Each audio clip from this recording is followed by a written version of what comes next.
ने विधानसभा और फिर विधान परिषद में इसको पारित कराया, सब लोग एग्री किए और बाद में इसके लिए नया कानून भी बनाया।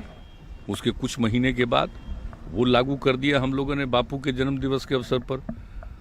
तो इसलिए आप समझ लीजिए वही 2016 में ही वो जो नया कानून था उसको लागू कर दिया था 2 अक्टूबर से उनके जन्मदिन के अवसर पर। तो जो कुछ भी बात है इसके लिए कितना अभियान चलाया गया और भूल गए 17 में जो लोगों के लिए पूरा का पूरा चलाया गया कैंपेन और एक साथ खड़ा होकर के शराबबंद मानव श्रृंखला, तो जो पूरा चल रहा था तो उस मानव श्रृंखला में साथ नहीं थे। तो आज जो इस तरह की बात करते। नमस्कार, लोकतंत्र चैनल में आप सबका स्वागत है। मैं हूं आपका अपना दोस्त अतुल्य कुमार। जैसा कि आप सबको पता है कि बिहार में शराबबंदी को लेकर सरकार कठोर से कठोर कदम और अपनी फजीहत होने से बचने के लिए वो सारे कदम उठा रही है जिससे उसका ये महत्वाकांक्षी परियोजना सफल हो सके। उसी के रूप में 26 नवंबर को 2017 से शराब मुक्ति दिवस मनाती है बिहार सरकार। जैसा कि आप सबको पता है कि 5 अप्रैल 2017 से शराबबंदी बिहार में लागू है, लेकिन समय समय पर सरकार अपनी इस परियोजना से और इस अभियान से मुंह की खानी पड़ी है, क्योंकि उसी के करप्ट अधिकारी और बिहार के माफिया उसको हमेशा जलील करने में सफल और अपनी सफलता पा लेते हैं। लेकिन नीतीश कुमार पिछले कुछ दिनों में जहरीली शराब पीने से लोगों को मृत्यु दर में काफी इजाफा होने के बाद नीतीश कुमार ने दौर का सबसे कठोर कदम उठाते हुए उन्होंने ये तक ऐलान कर दिया कि अब जो भी शराब पिएगा या पिलाएगा उसके लिए जीरो टॉलरेंस पे उसके खिलाफ कार्रवाई की जाए।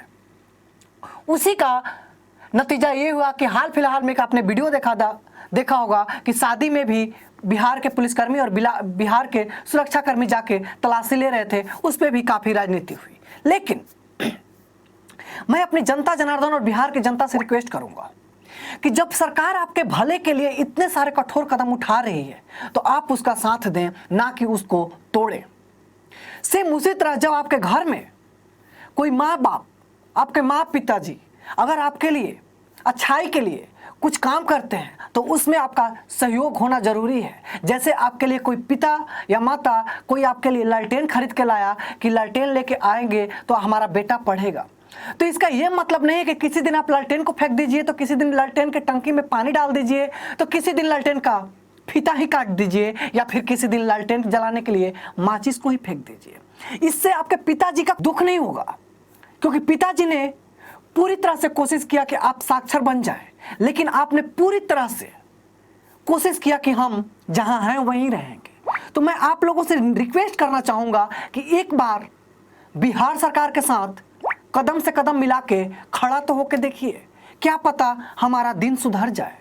ऐसे तो राजनीतिक पार्टियां अपने भले के लिए काम करती है, लेकिन एक बार कम से कम नीतीश जी के आग्रह पे खड़ा ही हो जाए। मैं इससे नीतीश जी का चापलूसी और नीतीश जी का वकालत नहीं कर रहा हूं, बस इसलिए कह रहा हूं कि इतने सारे पैसे खर्च हो चुके हैं इस परियोजना पे कि बिहार में शराबबंदी बंद हो जाए, लेकिन फिर भी नहीं हुआ। तो एटलीस्ट एक बार थोड़ा सा और कोशिश करके देखते हैं, क्या पता सफल हो जाए, क्योंकि हर एक चीज का अंत जरूरी है, या बुरी तरीके से हो या फिर अच्छे तरीके से हो।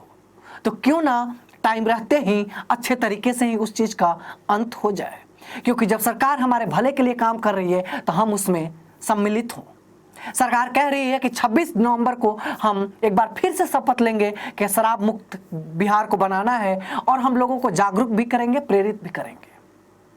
तो हम जहां हैं, जिधर हैं, लोगों को समझाने की कोशिश करें कि शराब ना पिए, शराब पीजिएगा तो आपके लिए बुरा होगा, क्योंकि शराब और शबाब दोनों विनाश के रास्ते पे ले जाते हैं। शराब से और शबाब से किसी का उत्थान नहीं हुआ है, उत्थान हुआ है तो मेहनत, शिक्षा और लगन से हुआ है। आज आप जिसको भी टीवी पे देख रहे होंगे, जिसको भी आप फॉलो कर रहे होंगे, वो शराब और शबाब के बल पे वहां नहीं पहुंचा है, अपनी मेहनत और लगन के बल पे पहुंचा है। तो आप भी मेहनत और लगन कीजिए और शराब को ना कहिए, और नीतीश कुमार और बिहार सरकार के साथ कदम से कदम मुक्त बिहार हम बनाएंगे। और 26 नवंबर को बिहार शराब मुक्त दिवस मनाने में आप जहां भी हैं, जिधर भी हैं, वहीं से योगदान करें।